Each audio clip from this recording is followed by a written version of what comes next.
celebrate this 58th Madaraka Day in this beautiful city of Kisumu. And I take this opportunity through you, Governor, to thank the people and the leaders of Kisumu, and indeed the entire Nyanza region, for your warm welcome and the great work that has gone into housing and hosting this year's Madaraka Day celebrations.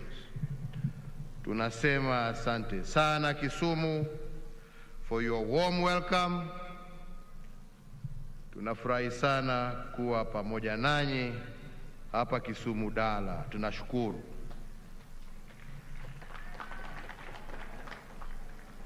Mbele ya niendelee zaidi, tuko na wageni wawili ambao wamekuja kuungana nasi. Moja ni dada yetu, ni shemeji yetu, ni Mheshimiwa Lindwe Sisulu, Waziri wa Human Settlement, Water and Sanitation wa nchi ya South Africa. Ningependa naye nimpatie dakika mbili asalimie wananchi wa Kisumu na wa Kenya na wapatie salamu zake za Madaraka. Welcome.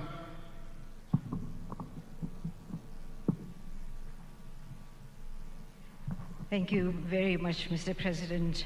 In my country, we say, Amandla.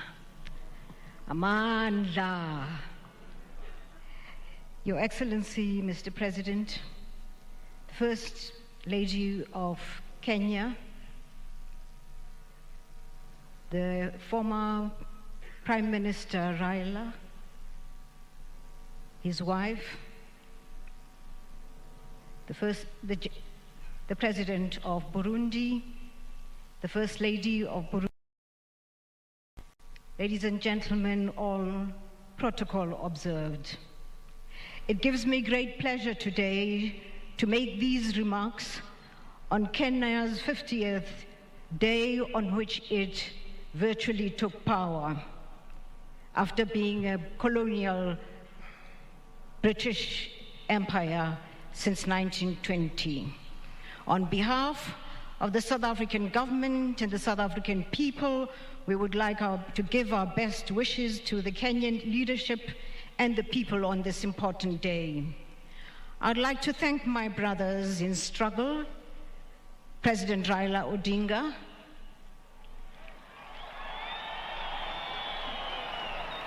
Prime Minister President Raila Odinga, President Uhuru Kenyatta, for the joy that they have given to my president to be represented on this day in Kisumu. On my president's behalf and that of the government of South Africa, we congratulate you for the road that you have traveled to this celebration today. Kenya was an inspiration to South Africa at the time of its independence, giving hope to our people that it was possible that we too in South Africa would be free. Alas, for us, that was the beginning of the worst form of repression, no doubt emanating from the fear of black rule in South Africa. So when you received your independence, Mr. President, the South African government swooped in on the entire leadership of the African National Congress in South Africa, and they faced death as we celebrated here. We celebrate with you the road that you've traveled most recently.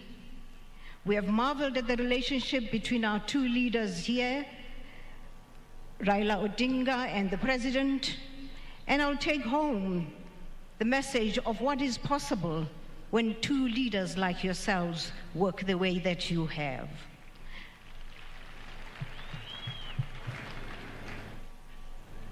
I've traveled with you, Mr. President, as you took your rounds around Kisumu for the last 2 days. And on behalf of my country and my president, I wish you well. I've seen the difference that you've made in all the developments that have been unveiled in the last 2 days.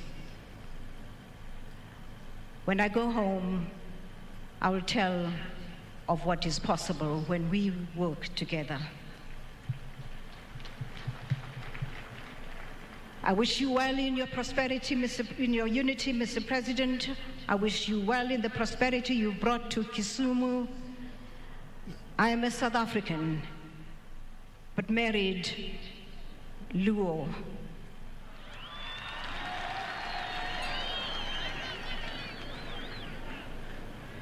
At this particular point, Mr. President, I would like you to pay tribute to women of this country. Those women who stood by you, former presidents, former leaders, and current leaders. In particular, I'd like you, Mr. President, to pass to your mother, Mama Ngina, and through to my comrade Raila, to Ida, for the efforts they have made in making what is possible. There isn't a single woman in Africa who does not know of your amazing strength. Long live women. Long live women. Mr. President, I want to thank you for this honor. South Africa thanks you for this honor. And again, Mr. President, I'd like you please to join me and say to the people of South Africa, Amandla. Amandla. Thank you very much. Thank you very much, Lindwe. Inaonekana shemeji wenu wanawatakia makubwa. Hiyo mmesikia nyinyi wenyewe.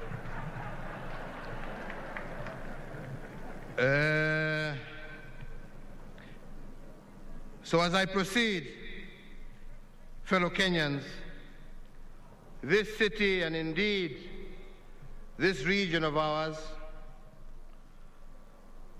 are the gateways to the hinterland of Eastern and Central Africa, a special position that this city has held for many years, tying our people in bonds of trade, friendship, as well as family.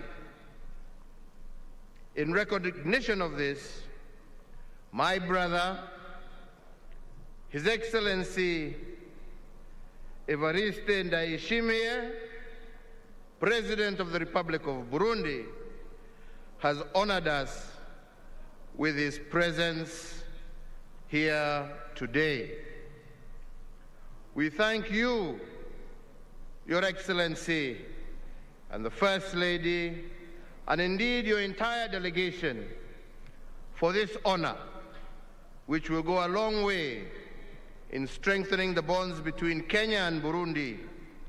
And indeed, your presence here today shows that the East African community is continuing to grow stronger day by day. Wananchi wenzangu, ningependa niwaulize kwa heshima, tusimame na tumkaribishe Rais wa Burundi aweze kunena nasi, na tumkaribishe kwa shangwe na vigelegele kwa kutuheshimu kuja kuwa nasi siku ya leo. Karibu ndugu yangu. Asante sana Mheshimiwa. Kenya oye! Wananchi wa Kenya oye! Mheshimiwa Rais Uhuru Kenyatta, tena ndugu yetu na mkubwa wangu, waheshimiwa viongozi ya ngazi mbalimbali za serikali ya Kenya, wananchi wa Kenya wote, all protocol observed. Sisi kwa Kirundi tunasema tunasalimiana kwa amani. Amahoro. Amahoro ni amani. Mheshimiwa Rais, tuna furaha kubwa sana kuwa hapa. Tuna furaha ya kuungana nanyi kwa hii siku kuu, siku ya furaha. Waafrika wote wanakumbuka, wanajua mateso tuliteswa na wakoloni. Ndio sababu kama tuko pamoja na sisi tunafurahia siku hii. Cha kwanza naanza kuwapongeza nyi wote wananchi wa Kenya. Cha pili ni kuwafikishia salamu za Warundi, salamu za amani, salamu za upendo, salamu za undugu. Warundi walinituma niwaambie kwamba wanapenda nchi ya Kenya, na wanajua kwamba kama wanafika Kenya ni kwao, hakuna matata.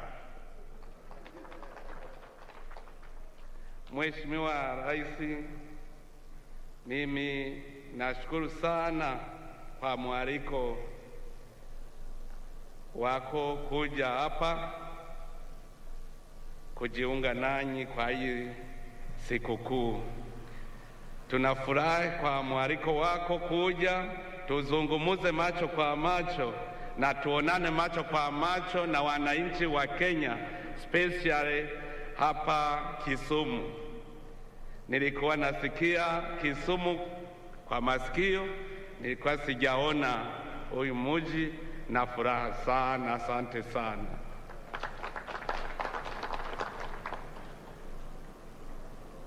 Tena nashukuru sana, jana ulinitembeza kunionyesha maendeleo ya huyu mji, na nikaona kwamba Burundi kuungana na mji wa Kisumu ni rahisi sana, kwa sababu hii Lake Victoria inafika sehemu ya karibu na Burundi.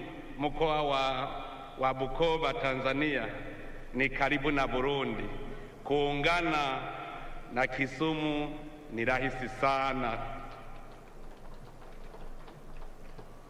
Kwa hii siku kuu nawapongeza, na nakumbuka kwa historia nimesoma kwamba Kenya kupata uhuru mulipambana sana hadi mufanye ile Mau Mau movement. Nimesoma kwenye historia kwamba palikuwa movement mzungu aende Ulaya, mweusi apate uhuru. Nimeyasoma hayo kwa vitabu, na sasa nikiona furaha kwenye macho yenu, naona mulipata uhuru wakati mulikuwa mumechoka kwa mateso ya wakoloni. Nawapongeza sana, na nawaambia kwamba Burundi na Kenya tumekwisha ungana, tumekwisha kuwa ndugu. Wa Kenya ni wandugu wa Burundi, na wakaribisha Burundi ni kwenu, na Warundi tunajua kwamba mmekwisha tukaribisha, na huyu upendo uendelee milele na milele. Mungu abariki Kenya. Asante sana.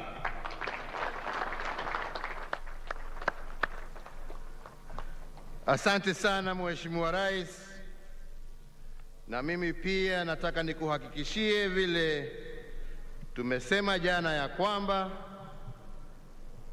Warundi wajisikie wakiwa nyumbani hapa kwetu Kenya, na tuendelee kutenda mema ya kuinua hali ya maisha ya wananchi wa nchi zetu mbili na pia wananchi wa Afrika Mashariki kwa jumla.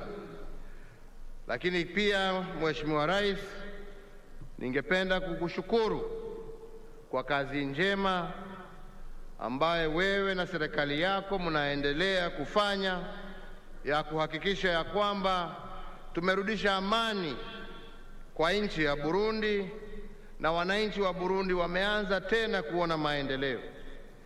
Na nataka nikuhakikishie leo ya kwamba sisi na wenzetu wa Afrika Mashariki tutaungana pamoja nawe tuhakikishe ya kwamba hii economic sanctions ambayo imewekwa kwa nchi yako imeondolewa na ndio wananchi wa Burundi waweze kupata maendeleo ambayo wanastahili.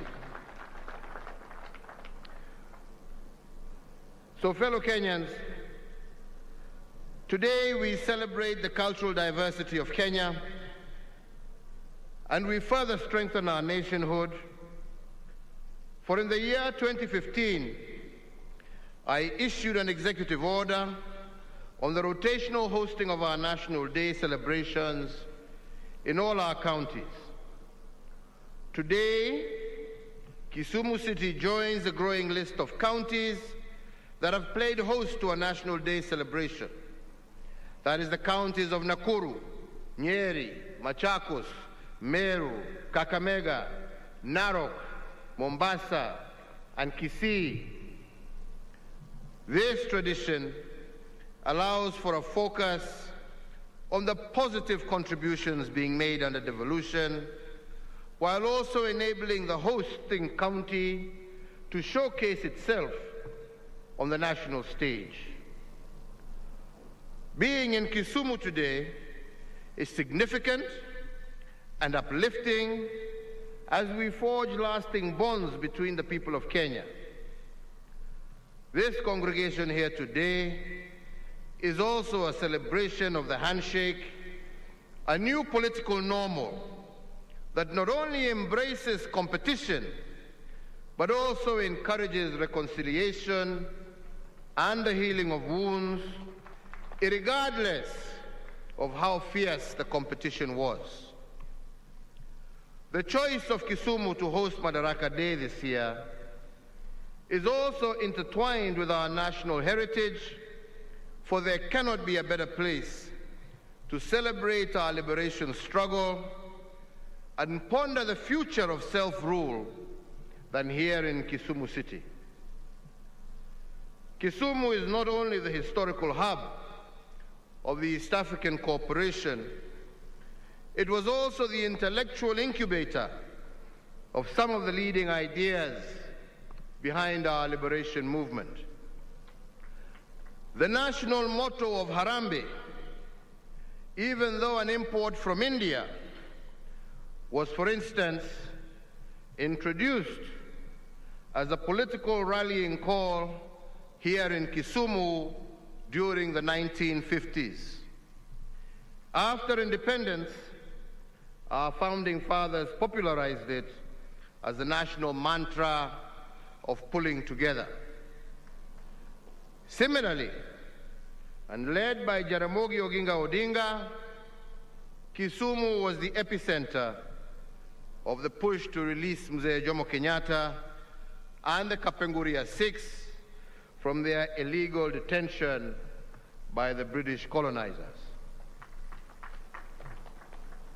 Furthermore, during the detention of the liberation heroes at Kapenguria, union leaders from this region joined other Kenyans and quickly stepped into the gap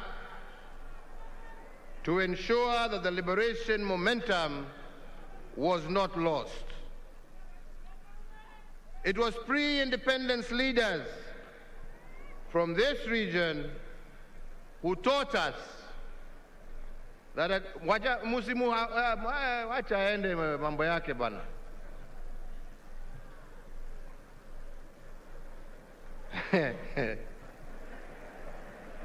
Aya, tuendelee sasa. It was pre-independence leaders from this region who taught us that attaining self-rule was not a one-man race. Rather, it was a relay in which one set out of runners fell out, another set was ready to continue the race. With such a well-appointed history of the struggle and the history of reconciliation that we are marking today, there cannot be a better place to commemorate Madaraka Day than here in Kisumu.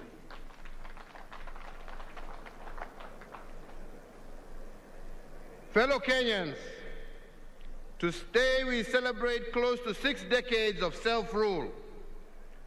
We celebrate the return of our liberties, the restoration of our dignity, and the democratic resilience that we have brought over the last 58 years. Today we also celebrate the war heroes who gave their all, including their lives, for us to be free. They sacrificed their freedom and their lives, knowing fully well that sometimes those who plant the seeds of freedom may never enjoy the fruits that follow.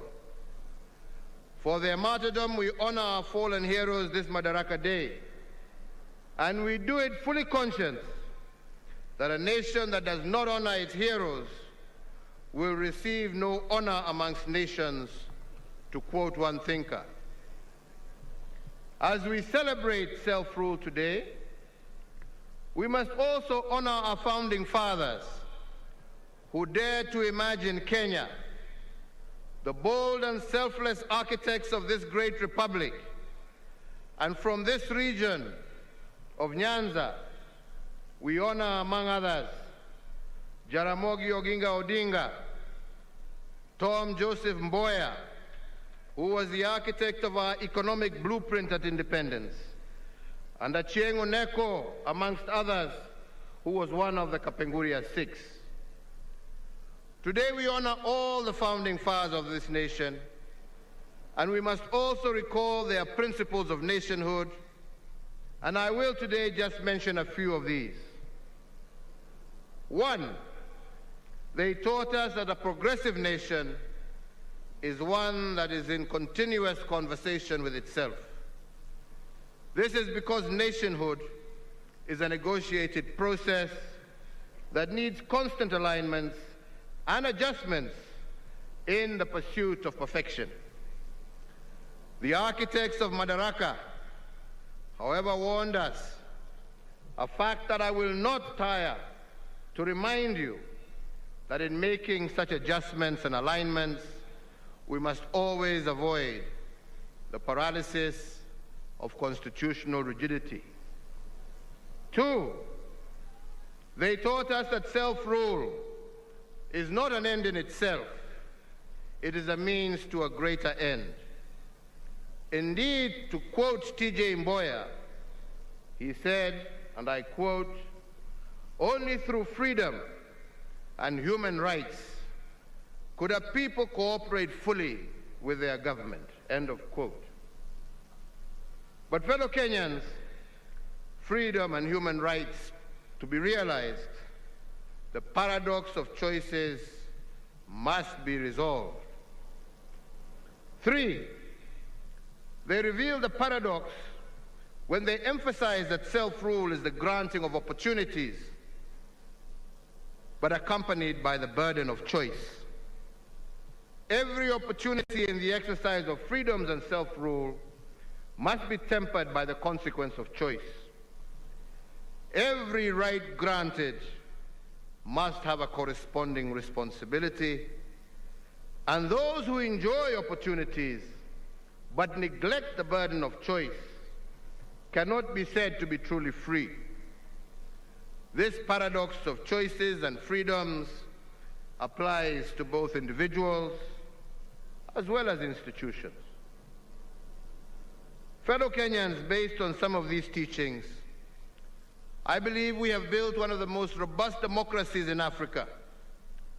The fields of individual freedoms have expanded, and citizen participation has become emboldened. Our independent institutions have also occupied their rightful positions, and all of this because of the 2010 Constitution.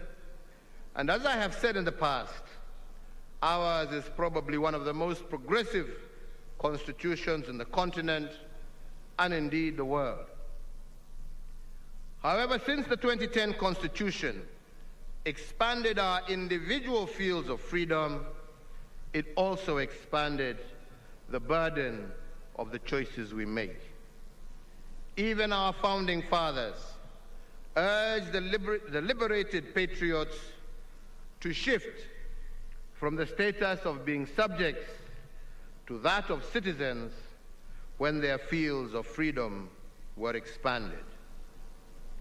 They made it clear that a citizen is someone who understands the responsibility that comes with freedom, while a subject will squander opportunities granted by self-rule and refuse to shoulder the burden of choice. Similarly, I believe the framers of the 2010 Constitution did not envision a situation where expanded fields of rights resulted in diminished responsibility by citizens and institutions. They saw a balance between freedoms and the consequences of choice. But this balance is probably most challenged by the growth of our independent institutions. Their growth has stretched our democratic boundaries to the limit, but it has not cracked them. It has bent the will of the people, but it has not broken it. In fact, any other African country experiencing the political turns and twists that we have experienced in the search of greater perfection in our nationhood, I believe would have burst asunder, and we have seen many such examples across our land and continent. From the nullification of a presidential election in 2017 to an attempt to stop the will of the people as expressed through the BBI, the judiciary has indeed tested our constitutional limits. While I stand by the rule of law, and I will always obey the decisions of the courts, I am also compelled by my position to heed the sovereign and supreme voice of the people of Kenya. And that is why our national conversation today must focus on the consequences of choice. If citizens are required to exercise their will and shoulder the burden of their choices, should the independent institutions therefore not do likewise? In the field of independence, we have expanded the independence in the judiciary. But how should they expand their field of their responsibility and respond to the summons of nationhood? Shouldn't their decisions also be accompanied by the burden of choice? These are the questions of our national conversation, and we should objectively ponder them. And here I must be frank and ask what I believe to be legitimate questions. It is a fact that we were losing close to 1 billion shillings every working hour for the 123 days we held the 2017 election. The question the national conversation should therefore ask is who carried the burden of this choice? Was it the judiciary or the people? The truth of the matter is that it was the people who carried the burden of the choice.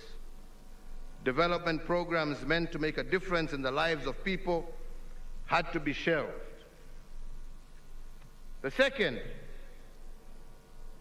is that as a consequence of 2017, we initiated together with millions of Kenyans, the BBI process that was meant to build bridges and create inclusive politics and end ethnic majoritarianism. If the court had subjected its decision to stop BBI to a cost-benefit analysis, in other words, if it had considered the burden of choice, then there are questions the judiciary would have asked. If we indeed were at a constitutional moment, is a decision against BBI a decision in support of the status quo? If BBI were to be stopped, who carries the burden of choice? On whose shoulders will ethnic majoritarianism rest? And who will carry the burden of losing 30% of our national budget every 5 years due to the toxic politics that BBI sought to resolve? The judiciary would have asked itself another question. Can Kenya truly be a democracy if the people are denied the opportunity to express their sovereign and supreme choice at the ballot box on the basis of elevating technicalities over the overriding objectives of the law? Our Constitution, fellow Kenyans, is not a yoke around our necks, but rather it should be a mighty sword that can break the chains that limit all of us as citizens. The moral foundations of justice demands that the judiciary bears the burden of choice and the consequences, therefore, especially when the burden of judicial choices is proposed to be carried out by the people. Fellow Kenyans, as I turn to the national question of our times, as is the national tradition every Madaraka Day, I wish to remind us of an instruction left behind by the founding father of our nation, Mzee Jomo Kenyatta. He said, and I quote, "Our children, born and unborn, may learn about the heroes of the past, but our present task is to make ourselves architects of the future." End of quote. This, fellow Kenyans, was a call to action. It was a call to predict the future by creating it. And against this backdrop, the national question of the moment must be poised. If indeed freedom is nothing but an opportunity to become better, how have we enriched what the founding fathers placed in our custody? Have we made it better than we found it? And has Kenya occupied its rightful place in the society of nations as a result of our improvements? I believe that that is the national question of the day. And in response to this question, I will use the 4 frames of our liberation struggle that have informed my administration. The first is economic. This frame is informed by the notion that political freedom in the absence of economic freedom is nothing but an illusion. Given that the founding fathers stood for economic inclusion and the administrations before mine was about economic recovery, my administration has embraced the maxim of economic acceleration.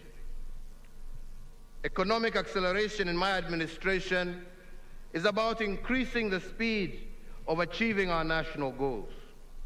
And we have increased the speed at national, county, as well as individual levels.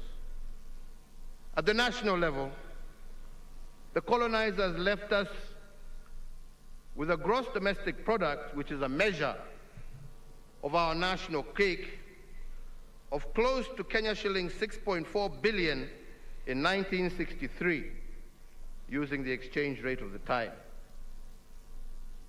After 74 years of colonial occupation, that is what Kenya was worth every year. The combined administrations of Mzee Kenyatta, Mzee Moi, and Mzee Kibaki increased this national cake to Kenya shillings 4.5 trillion, and they did this in a span of 50 years. In the last 8 years, my administration has doubled what the colonializers the colonizers and the first 3 administrations did in 128 years. Our national cake, our annual worth as a country every year, now stands at Kenya shillings 10.3 trillion. And even if you factor in inflation, our economic acceleration program has multiplied what the founding fathers left in our custody. At the county level, we have allocated Kenya shillings 2.3 trillion to our counties. This is equivalent to 16% of our GDP. What this means is that we have sent to the counties the equivalent of what our national cake was between 1885, when the colonizers came to Kenya, and when President Moi retired in 2002. That is the money that has gone mashinani. What they've done with it, hiyo ni yao. The BBI dream is to send even more resources to the counties in order to catalyze their accelerated development. And that is why we have proposed under the BBI to send 35% of our national revenue to counties. Fellow Kenyans, at the individual level, our economic acceleration initiative has focused on the allocation of title deeds. And I'm proud to say that we have accelerated land adjudication in a way that is unprecedented. The previous administrations combined issued 6 million title deeds to Kenyans in 5 years. In the last 7 years, my administration has issued 5.1 million title deeds. On a pro rata basis, ladies and gentlemen, this is 7 times what previous administrations had done combined.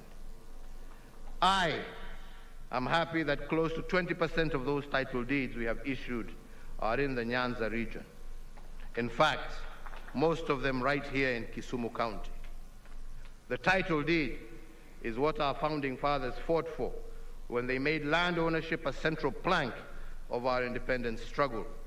And by accelerating land adjudication and settlement, my intention is to ensure that we give security of tenure to as many Kenyans as possible.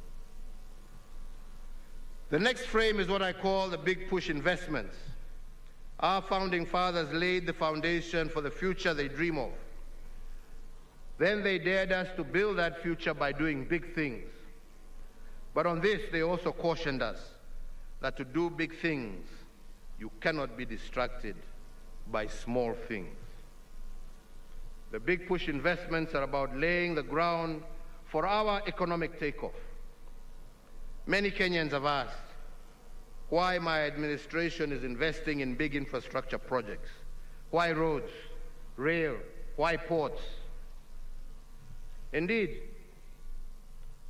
when Cecil Rhodes, the British colonizer, and his cohorts dreamt of the road from Cape Town to Cairo, their vision was not the road. The road was not their dream. The dream was what the road would do for them. In the same vein, our brick and mortar investments of roads, rails, and ports are not the dream. The dream is what the big push investments will do for Kenya and how they will transform our standing in the community of nations and form the basis of national prosperity and the creation of decent and steady jobs for our people. Take, for instance, the Lamu Port, which I commissioned 2 weeks ago. It is the first port to be built in Kenya since the port of Mombasa in 1896. For 115 years, no government has built a deep-sea port on the East African coast of the Indian Ocean. Kenya is the first country to do so. Similarly, the history of this port dates back to 1972, when the idea was first hatched. It took 49 years for us to conceptualize and mull over this port, but we, in a period of 8 years, have made it a reality. Once this port is operational, Kenya will have claimed its stake in the Indian Ocean real estate.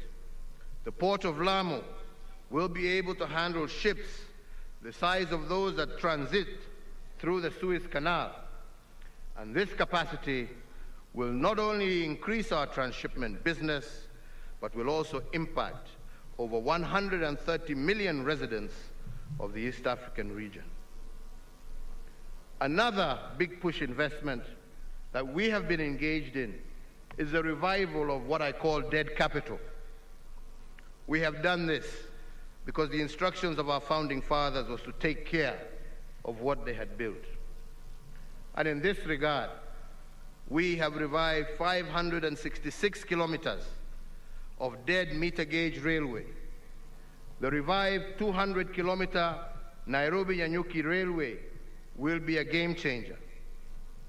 Every trip, the train will transport 1,600 passengers, which is equivalent to a convoy of 120 matatus. And the cost per passenger will be Kenya shillings 200 compared to current Kenya shillings 500 by matatu. Although it takes a little longer by train, a passenger will make a 60% saving using the revived rail system and have more money left in his pocket, while at the same time traveling at greater comfort and safety. Further, by moving our tea and coffee through this line at greatly reduced costs, the result is extra shillings in the pockets of our hard-working farmers. But I believe the most uplifting story of the revival of dead capital is one big push investment, and that is the port of Kisumu and the reconditioning of MV Uhuru vessel. I will not talk about the jobs this has created or will create and the buzz that it has evoked. These are obvious, but let me just focus on the economics of this decision. Today, to transport fuel by road from Kisumu to Uganda takes 72 hours because of the long queues at the Malaba border. But to transport fuel from the port of Kisumu to Port Bell in Uganda by ship takes only 12 hours. This means that by the time a tanker makes one trip to Uganda, MV Uhuru will have made 6 trips. Then there is the question of volume. One tanker carries 20,000 liters of fuel, but one wagon aboard our vessel in Kisumu carries 60,000 liters, which is 3 times the size of a tanker, which means that every time the ship sets sail, it carries 1,100,000 liters of fuel. If the ship accommodates 22 wagons, each voyage it makes to Port Bell is the equivalent of a convoy of 66 tankers headed to Uganda. What is more is that it costs $35 to transport 1,000 liters of fuel by road per kilometer. Over the lake, it costs $16 to transport the same through the port of Kisumu. That means for every $2 spent transporting fuel to Uganda by road, you spend only $1 through the port. Furthermore, the fuel lost, don't ask me how, but the fuel lost, kila mtu anajua nini inatendeka huko. The fuel lost by road transport was estimated to be worth Kenya shilling 6 billion every year. Today, by transporting through rail and lake, this has been reduced to 0 while fuel adulteration is a thing of the past. For those asking why we have made a big push investment in the port of Kisumu, that is your answer. It takes 1/6 of the time to transport goods by ship compared to by road, and this is good for traders, but also for investors, making our region that much more competitive globally. To date, that one single vessel has transported close to 50 million liters of fuel to Uganda. If in one trip you can carry 3 times the volume compared to tankers, I believe that that is good commerce. If it costs you half the price to use the port of Kisumu, that, my friends, is good economics. Indeed, all our big push investments have been conceived to catalyze the economy and to provide the most rational choices for all actors. So, fellow Kenyans, I want to go to a third frame that I would like us to ponder over this Madaraka Day, and that is the restoration of dignity.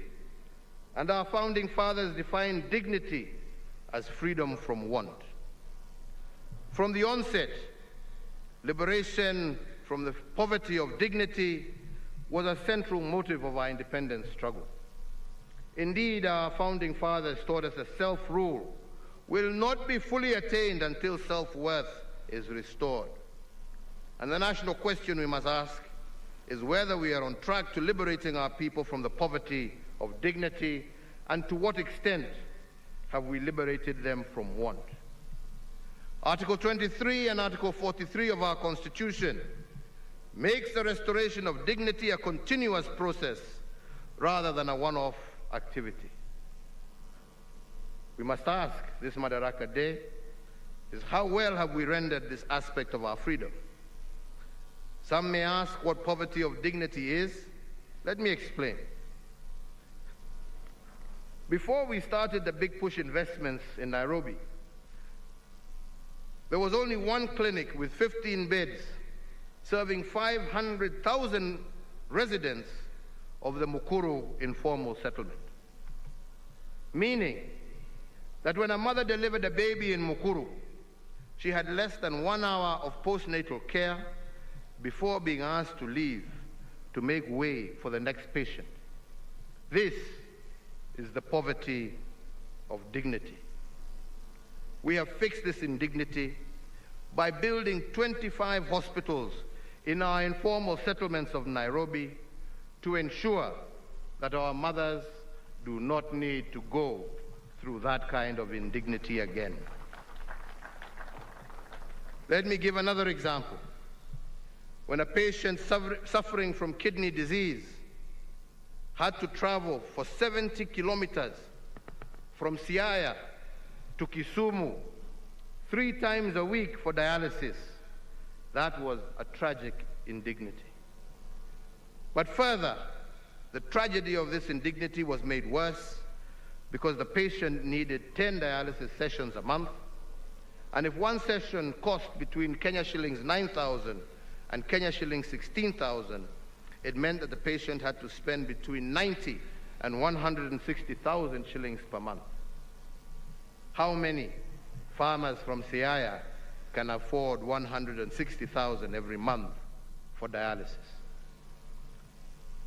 Such patients had to sell their ancestral inheritance in order to get treatment. The net effect of this was that their illness ended up diminishing their families and indignifying them for generations to come. Today, I am happy to note that a patient from Siaya no longer has to travel 70 kilometers to Kisumu for treatment. There are dialysis machines in Siaya at the sub-county level. Similarly, he does not have to pay 160,000 a month for dialysis or sell his ancestral land.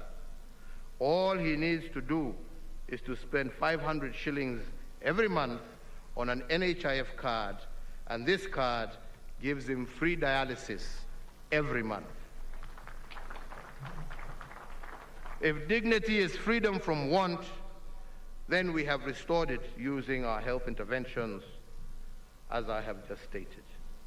I say this because between 1963 and 1978, as a country, we had only one renal unit and one dialysis machine. President Moi added one more, and President Kibaki added 4 more renal units. By the time my administration took over, we only had 6 renal units for the entire country. Today, and in only 6 years, we have 54 renal units with 360 state-of-the-art dialysis machines distributed among all 47 counties. Coupled with the NHIF card, this upgraded health infrastructure has restored the dignity to many families previously condemned to disinherit their children because of disease.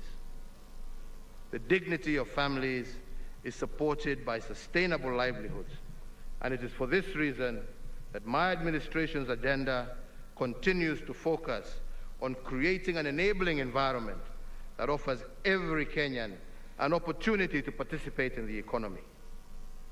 Over the years, for example, micro, small, and medium business enterprises have turned to be breeding ground for indigenous industries.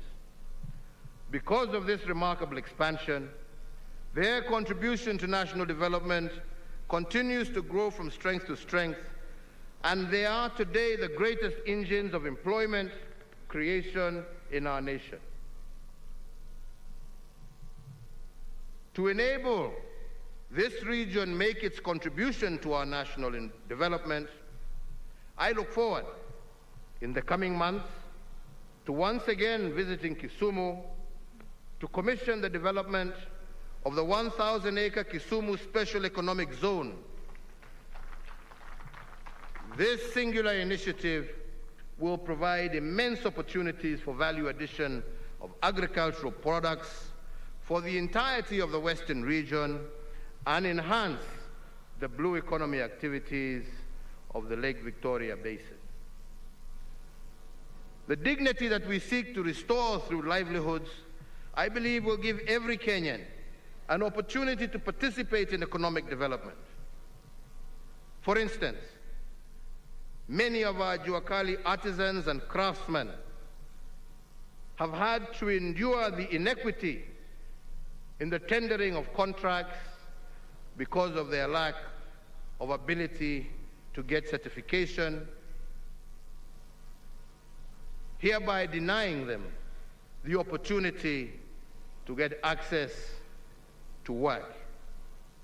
I am announcing, therefore, today a new initiative by my administration to provide a framework for the recognition of their skills through the awards of certificates based on competence in order to enable our Juakali sector participate in various economic opportunities that have currently been denied to them.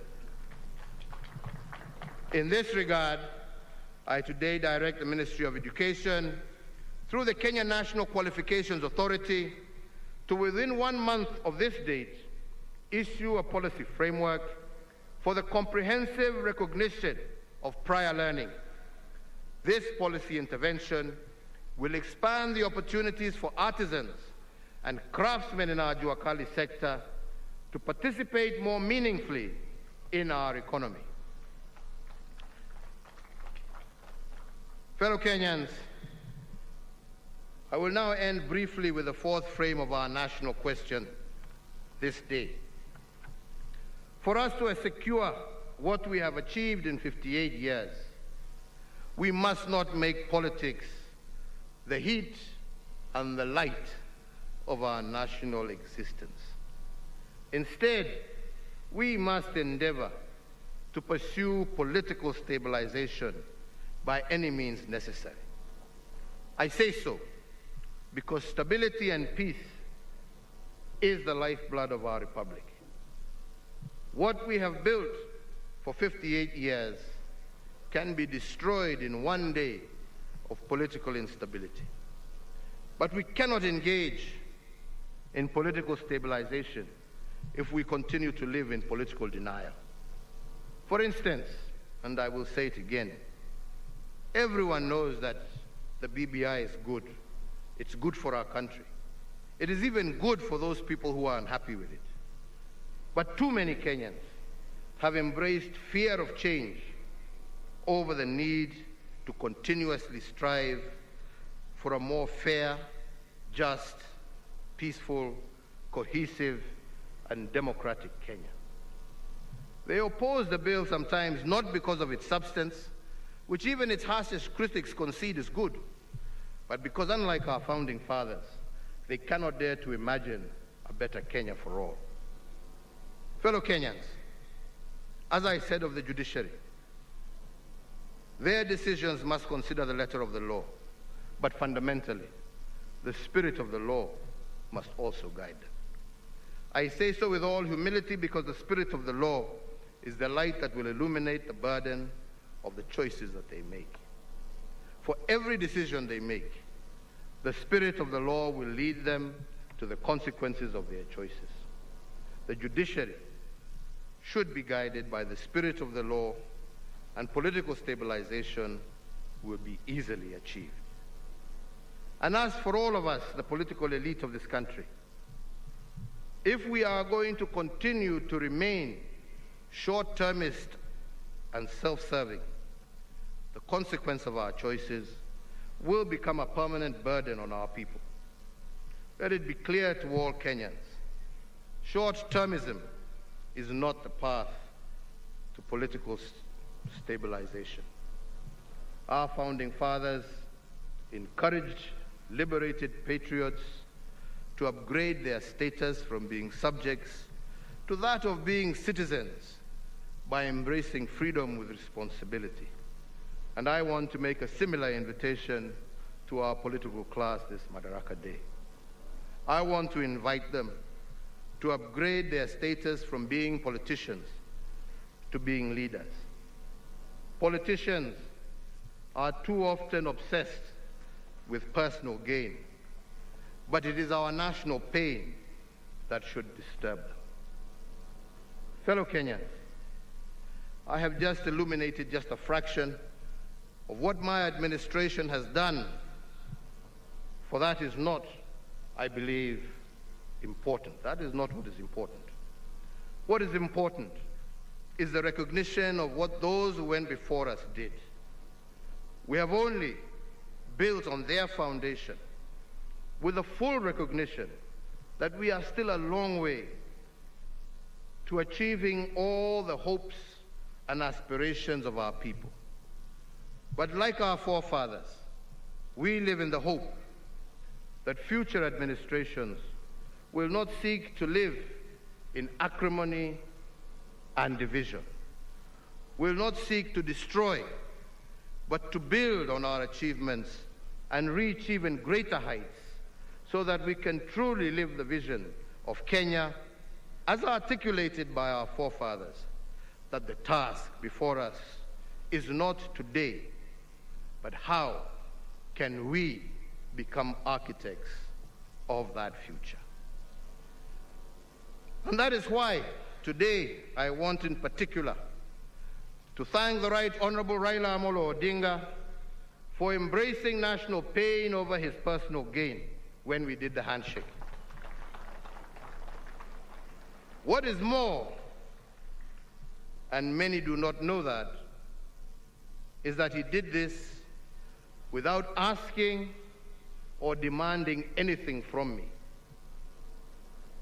And I want to say today that whatever the future holds, I look forward to working with him and all Kenyan leaders and Kenyans to build a better, brighter, more united and prosperous Kenya, East Africa, and Africa. Nimesema asante Jacomo na kwa viongozi wenzako wengine wote. Asanteni. Fellow Kenyans, in concluding my remarks, let me say today again, as Governor Anyang' Nyong'o said, that Kisumu City will, from the 26th to the 30th of April next year, play host to the largest Afro-Cities Summit ever hosted on the African continent. That event will be a gathering that will feature ministers, mayors, leaders of local authorities, representatives of civil society, the private sector, academia, national, regional, and international financial institutions, as well as development partners and other stakeholders. My extension, Governor, my administration, Governor, will extend to the county government of Kisumu every support in order for you to be able to showcase Kenya and Kisumu to Africa and the rest of the world.